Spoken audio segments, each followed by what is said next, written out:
திராவிட முன்னேற்ற கழக கட்சிக்கு 25 ஆண்டு கால ஒப்பந்தம் போட்டுட்டார். அதனால அப்படித்தான் அவர் பேச முடியும். நாட்டு மக்கள் மீது அக்கறை இல்ல.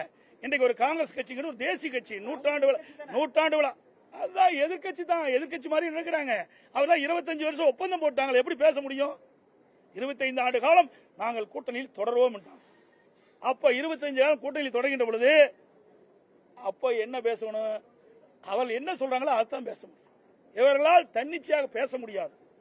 இன்றைக்கு காங்கிரஸ் பேர் இயக்கம், இன்றைக்கு தேசிய கட்சி, மக்களுடைய பிரச்சனை, மக்களுடைய உயிர் பிரச்சனை, இதை கவனமா எடுத்து என்ன நடந்தது, அதற்கு என்ன நடவடிக்கை எடுக்க துணிச்சலோடு பேசியிருந்தா உண்மையான எதிர்கட்சியை பார்ப்பாங்க.